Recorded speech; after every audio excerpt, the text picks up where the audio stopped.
Aqui estamos em Caná da Galileia. O nosso guia Sérgio nos trouxe até aqui, nos explicou que este lugar celebra o primeiro milagre que o Senhor Jesus fez no início do seu ministério terreno.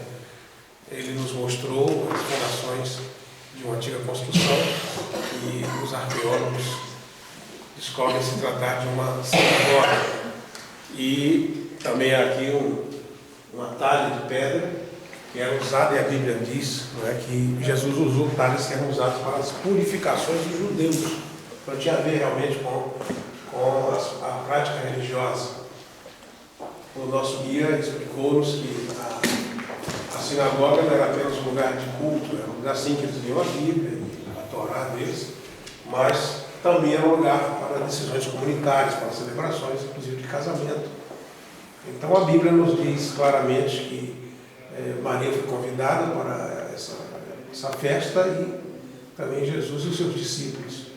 E houve aquele momento constrangedor em que faltou o vinho, que é a essência da festa, da alegria da festa. Na Bíblia, o vinho está sempre associado à alegria.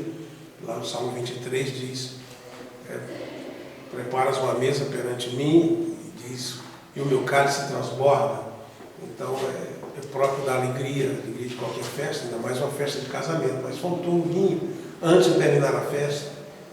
E a mãe de Jesus, a bendita Maria, então diz: olha, não tem vinho. E Jesus responde a ela, ainda que para nós, na língua portuguesa, pareça um desrespeito, mulher que tem eu contigo, os estudiosos dizem que o termo que ele usa para mulher é um termo especial, não era usado para qualquer mulher. E é esse mesmo termo que ele vai usar quando trata com aquela mulher que ia ser apedrejada, acusada de adultério. Então, um termo respeitoso, porém firme, ainda não é chegada a minha hora, porém, ela diz aos serventes: façam tudo o que ele vos disser. E Jesus então orienta que enchessem 6 talhas, como aquelas de água. Parecia uma brincadeira, o que esse homem vai fazer aqui? Não é? A gente está precisando de vinho, o camarada vem pedir para trazer água. E eles fizeram um grande esforço. Há muita coisa que se possa dizer por isso, a respeito disso, mas o tempo aqui é curto, não é? Então, Jesus faz milagres onde há obediência, Jesus faz milagres onde há também a nossa participação, a nossa obediência, e Jesus transforma situações difíceis em soluções.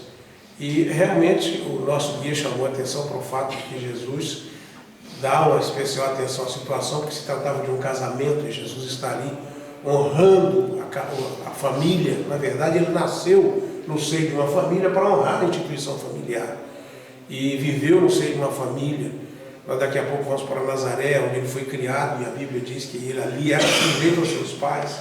Então, em tudo isso, Jesus mostra a importância da família para Deus, e inclusive na transformação da água em vinho, para manter a alegria do casamento, para ensinar também a cada um de nós, casados, que às vezes as situações que parecem insuperáveis, às vezes parecem situações de tanto conflito que a única solução é o divórcio, mas quando Jesus está presente, ele transforma situações sem solução, em alegria, em amor e paz. Mas também há um fator muito importante, não é? Nós já estivemos lá no mar da Galileia, onde Jesus andou por sobre as águas, tivemos lá onde ele multiplicou os pães e peixes, milagres tremendos, não é? Lá em Jerusalém ele ressuscita, lá perto de Jerusalém ressuscita Lázaro, fez milagres tão mais, assim, vamos dizer, espetaculares. Por que ele não começou o seu ministério com um milagre espetacular deste? Porque ele não mandou avisar para todo mundo que ele ia inaugurar o ministério andando sobre as águas, e assim, um auê tremendo, né? Porque ele não começou ressuscitando o morto. Jesus fez isso para mostrar qual é a tônica do seu ministério. A essência do ministério de Jesus é transformar pessoas, é transformar situações, é transformar circunstâncias. Ele veio para mudar. Quando ele fala em transformar, levar de uma forma para outra. Ele transformou um Zaqueu lá de Jericó, né?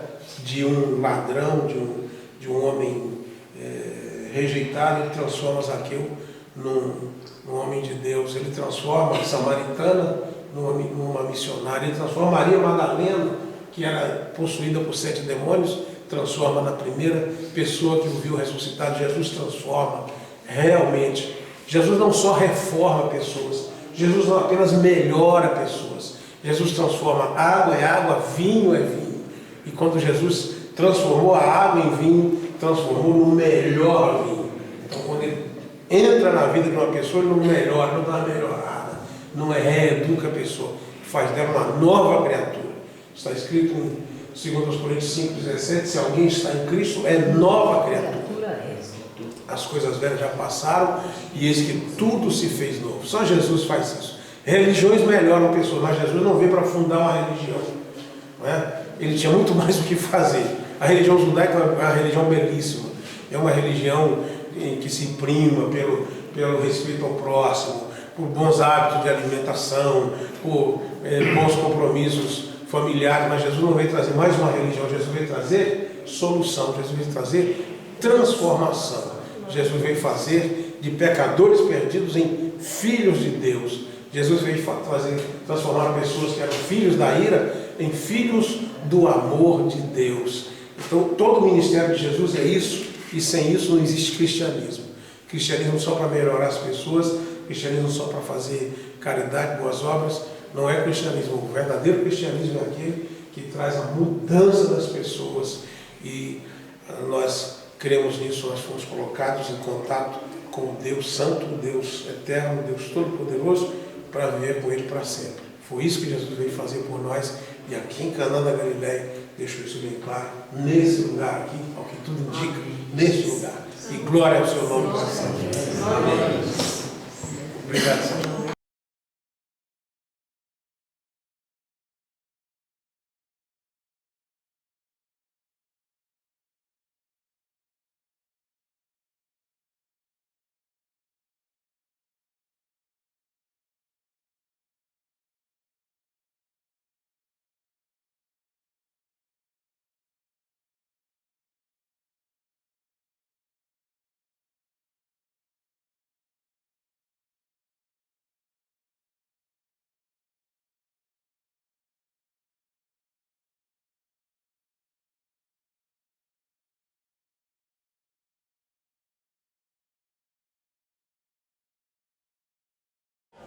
Esta é a maior basílica do Oriente, chamada de Igreja da Anunciação, que celebra o momento em que o anjo Gabriel diz a Maria que ela será mãe do Salvador do mundo. Nós, evangélicos, temos o maior carinho pela memória de Maria. Nós entendemos que ela realmente foi uma pessoa muito especial dentro do plano de Deus. E o maior mérito de Maria foi ter dito: eis aqui a serva do Senhor, faça-se em mim segundo a sua vontade. E foi uma pessoa que sempre teve Jesus como seu Salvador. Ela cantou, minha alma engrandece ao Senhor, meu espírito se alegra em Deus, meu Salvador. Então ela reconhecia que precisava de um Salvador. Temos um conflito com os católicos, nesse particular, já do próprio anúncio de Gabriel a Maria. Nós entendemos que Gabriel disse: salve agraciada, ou seja, uma pessoa contemplada com a graça, com o favor imerecido de Deus. Os católicos romanos traduziram isso como salve Maria cheia de graça, como se ela tivesse graça pessoal para dar a qualquer pessoa, ou a qualquer ser humano. Na verdade, a Bíblia deixa bem claro que todo ser humano é carente da graça de Deus, e todos pecaram e estão destituídos da glória de Deus. Porém, quando nós abrimos o nosso coração, o Senhor habita em nós, e aí sim nós podemos abençoar as pessoas com base naquilo que Deus opera de nós para as pessoas, não de nós mesmos. Quantas vezes a gente vê isso na Bíblia, quando Pedro cura aquele coxo lá em Jerusalém, que as pessoas ficam atônitas: vocês estão olhando para nós desse jeito? Não foi por nossa própria justiça que esse homem foi curado, foi pela fé no Senhor Jesus. Então é assim que nós entendemos, mas quero que fique bem claro que nós temos muito carinho pela memória de Maria, pela maneira como ela foi usada por Deus para cumprir propósitos divinos, e todos nós precisamos ter a mesma atitude dela. Que o Senhor faça em cada um de nós conforme a sua vontade. Amém.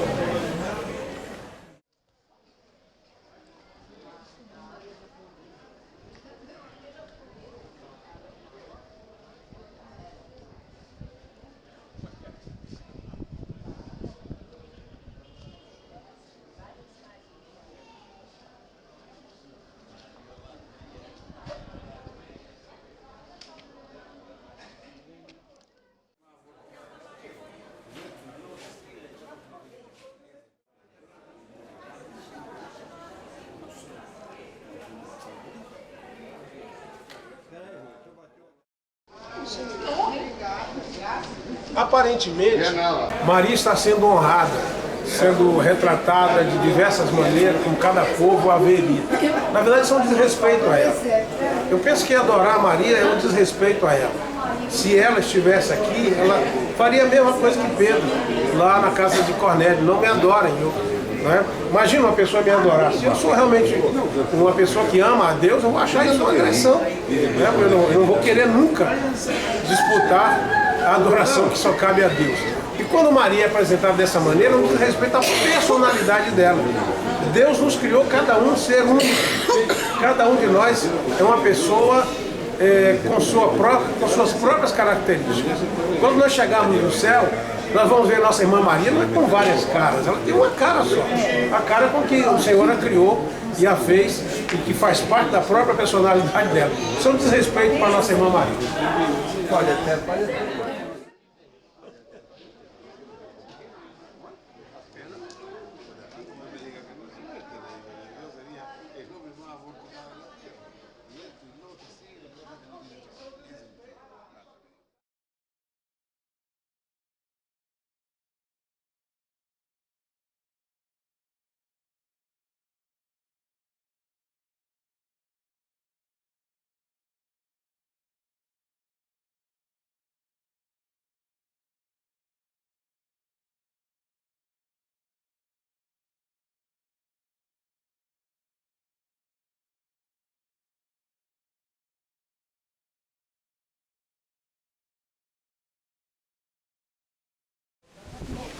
Esse templo foi construído em homenagem à memória de José, o pai de Jesus, de fato uma pessoa muito importante para o plano da salvação.